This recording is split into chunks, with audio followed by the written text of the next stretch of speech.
She now also enjoys cooling in her home, which has been an extra bonus this summer. If your home has a water well, then don't wait to add a well connect to your home. Call 989-356-2113 or visit wellconnectsaves.com for more information. Rebates are available in most areas.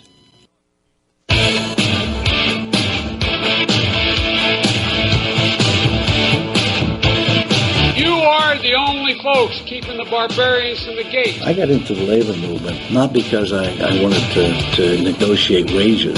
I got into the labor movement because I saw it as a vehicle to do massive social change to improve the lots of people. Let's take these son of a out and give America back to America where we belong. Thank you very much. Thank you. As far as I'm concerned, the Tea Party can go straight to hell.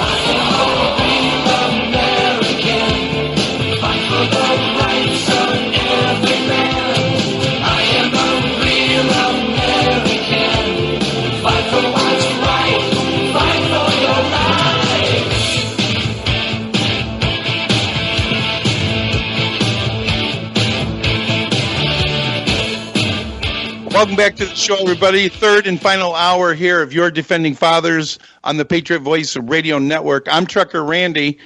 Joining us is fellow Defending Father, Democrat, state representative from the 110th House District, the 7 western counties up in the UP, who's running for state Senate, the 38th state Senate seat coming up this year. State Representative Scott Dianda, welcome into the show, sir. Good morning, Randy. Wanted to have you on this morning because you and I have been talking off the air. We've been researching, we've been reading, we've been looking at Senate Bill 97, which was sponsored in the Senate by one senator, Mike Cowell from Oakland County. It got sent over to the House, assigned to the Transportation and Infrastructure Committee, chaired by Tristan Cole, who happens to be my state representative. I've asked him for documentation. He's provided me some information. House 1 amendment that he submitted to the committee that got passed out of there, 6 pages long. I've read over that. You've read over it. You've contacted a former state rep and somebody who's a lobbyist now. You've spent time reading this bill. What's your opinion of Senate Bill 97? This is one of the worst pieces of legislation that we have seen since I've been down here for the last 5 years. This piece of legislation, Senate Bill 97, is the best example of dark government to be able to take over our legislative process and circumvent us as elected officials to be able to look at and appropriate and make the final decision for our constituency. And I am very much to the point of getting a chance to talk to everybody about this bill, so it wasn't that we're not just seeing it from one pair of eyes. Yeah, I got a chance to have a communication, even as of yesterday, with Representative Cole.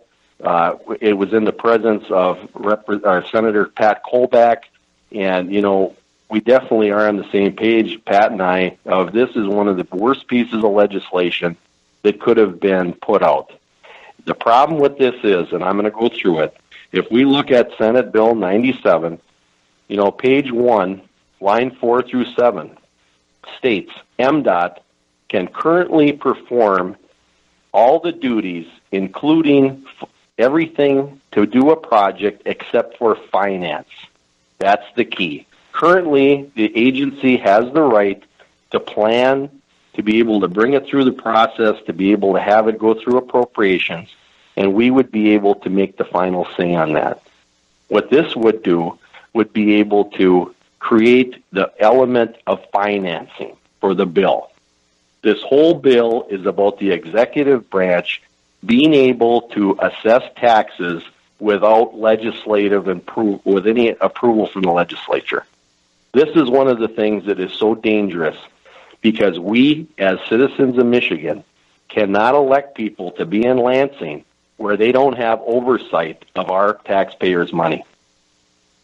The second point I want to make. Hold that point, because we're going to go to a break here in less than a minute or so. But I want to basically point out what you just said. If they are under this bill looking at basically allowing MDOT and other bureaucratic departments to issue these type of funding process, what you're saying from what you've read, that there's no oversight by the elected officials, the legislative body, both the House and the Senate? That is correct. We are out of the process. So they could basically develop come up with a project they want to do and basically demand that it be funded and force it on the taxpayers, and we couldn't have any say about it whatsoever. That's correct. And after the break, I'd like to be able to get into the point where they would go to the local governments and say, if you are on board with this, we are going to be able to give you a kickback to be able to sweeten it up for you, because they're not getting any revenue sharing. So this would be another way to get the support from the local people. Unbelievable. Okay, we'll get to the rest of the points with State Representative Scott Dianda. Are smart meters really a smart idea? We are Utility Meter Choice for Michigan. We want you to know just what the power companies are up to. With the blessing of our state government, smart meters are digital electric meters being installed across the country by companies like DTE and Consumers Energy without the consent or knowledge of their customers. They produce RF signals to communicate with the smart electric grid so the power companies can monitor our living habits and then sell that data to third-party companies. Smart meters can explode or catch fire, and the effects of the microwave and EMF radiation emitted by these meters is cause for serious health concerns. Utility customers have no say in the mandatory switch to smart meters, but that can change. Call your state rep and senator and tell them they must support House Bill 4220, which ensures the absolute right to have analog meter choice with no cost or penalty for doing so. This message brought to you and paid for by Utility Meter Choice for Michigan. Find us on the web at mysmartmeterdoeswhat.com.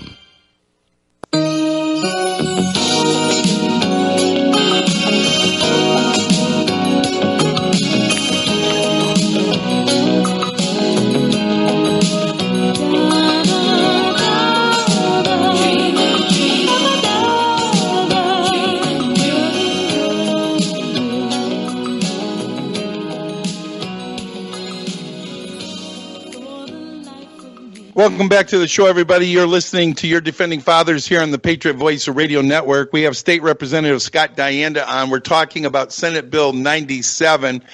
I want to throw this little caveat to you first, Scott. I know this bill was introduced before Donald Trump was even elected president, I think, and long before he ever started talking about his $1.5 trillion infrastructure package. But he uses the same kind of words, PPP, private-public partnerships, talking about the federal government having a role to play in this infrastructure package, but the states have to be involved, and we've got to get some road builders, some bridge builders, some tunnel builders, private sector people involved in these projects.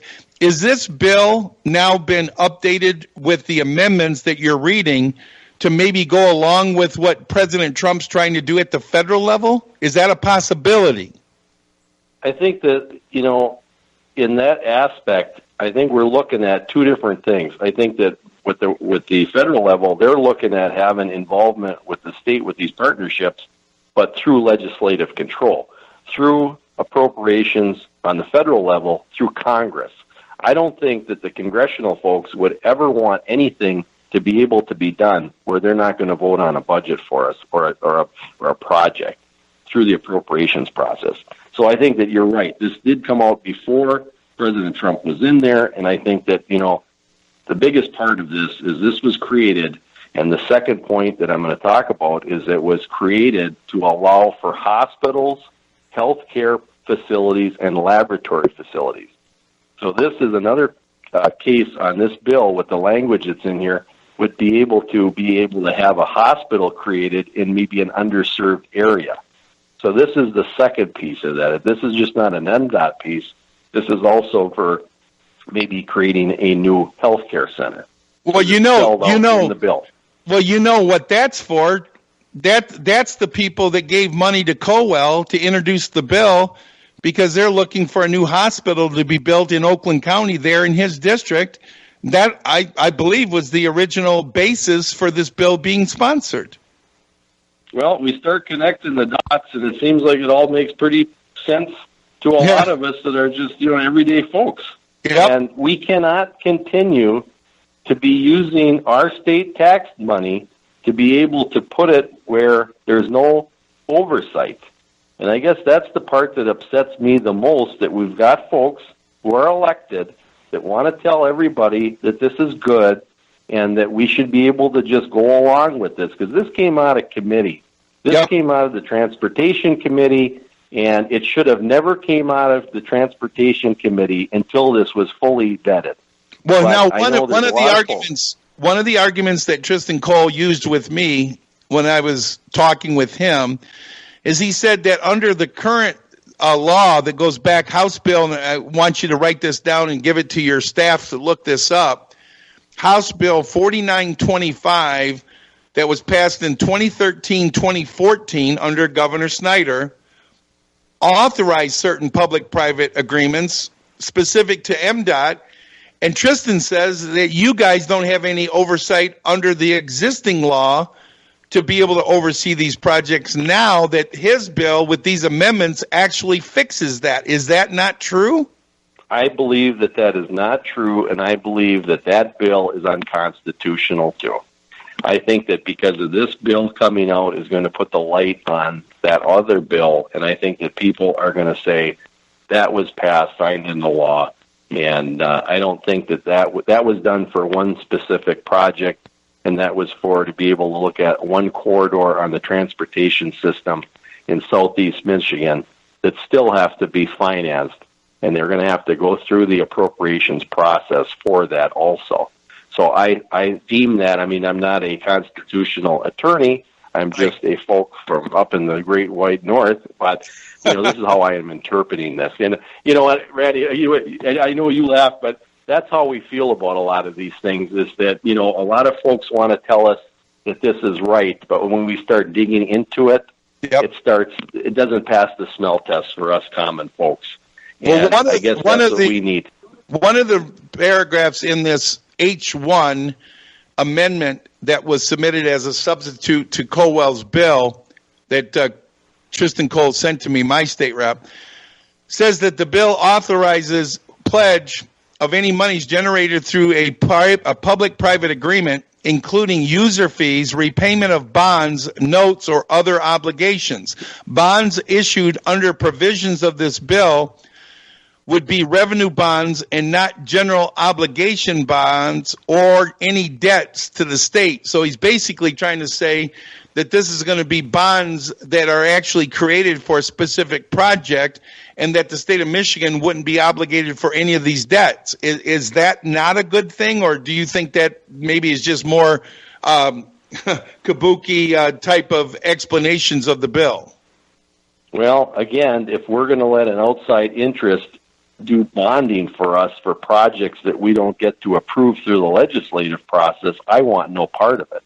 Because what are we paying for bond rates? Who are we selling the bonds to? This is all, a shadow government operation in my mind.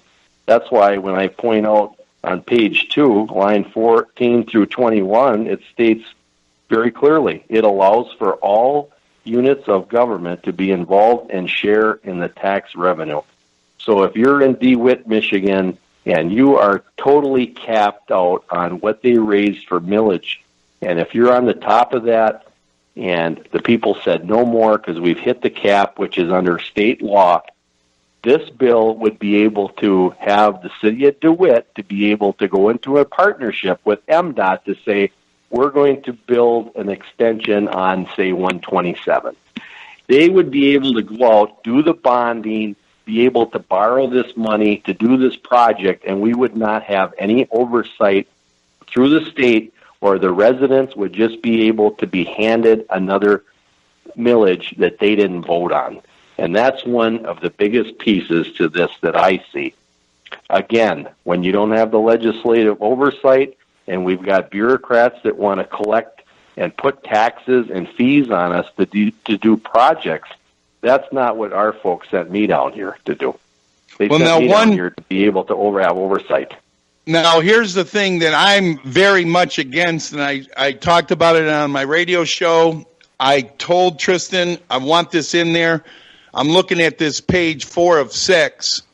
My biggest two problems I had with this discussion originally when Colwell put the bill out was that I wanted to make sure that no money was going to go for Governor Rick Snyder's government bridge, his little pet project down there between Detroit and Windsor, and I wanted to make dang sure that they were not going to be able to put in toll roads under a private sector owner owning a road and then trying to charge us tolls to pay for it. This is what it says real quick, Scott. The bill includes transportation projects within the definition of eligible projects. However, the bill specifically excludes from that definition for transportation projects, quote, as a bridge or other infrastructure directly associated with an international bridge crossing or border crossing. The bill specifically excludes from the definition user fees, quote, tolls charged on any transportation project. Nothing in this act authorizes a public authority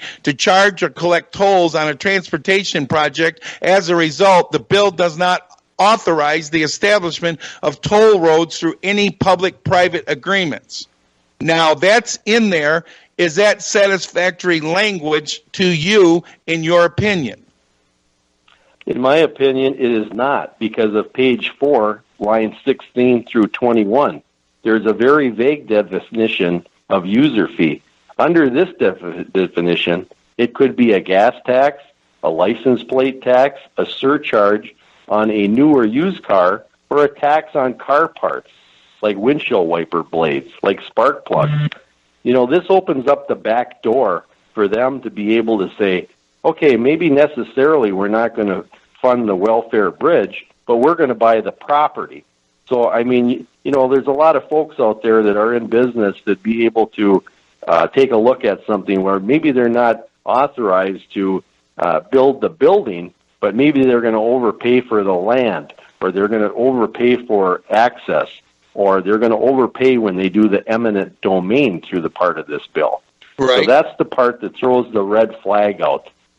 Now, there is language, and I just said it, and I'll read it again, for any bridge or other infrastructure directly associated with an international border crossing. Associated would be eminent domain buying up that property in Delray Beach area and providing an access ramp. That's associated with an international border crossing, according to this language. He's circling it in big red magic marker, telling me that eliminates the government, like you call it, the welfare bridge. Sure.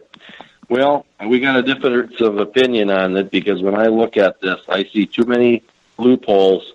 Number one, to be able to give away any of our oversight on this. And I'm going to come down to that point in a minute, because we are starting to look at, you know, this allows the authority to utilize that eminent domain to obtain property easements and also the right-of-ways or other people's right-of-ways. So, you know, when we start looking at this bill in general, all these red flags come up, and we think, well, is that just a carrot and there's a lot of stick to this bill? You know, and the other thing that I really have a problem with is that they say that there's oversight on this. When we look at page 6, line 8 through 10, it requires that a public hearing be held not less than 5 years after the completion of the project. So now we're not even having a discussion as a public hearing before anything gets done on a hospital, on a road expansion. And I think that, you know, when we start discussing this, you know, how far are we going to get into the technology when they're going to start taking a look at how are they going to charge us if it's not going to be by a gallon of gas, if we're talking about electric cars? And what worries me is that now they're starting to come right into our privacy with these type of documents to be able to say, well, are they going to hook us up to having a vehicle that they know that you're going to be on that road that you're going to be able to be charged and taxed as you're on the road with the technology that they're going to look at with these autonomous vehicles. Yeah, computers. I mean, there's a lot of things that with the computers. I mean, I really think that we got to have a better discussion on where we're going in the future, because the thing is, when we look at page 6 and 7, it sets up an advisory board, but the board has no power.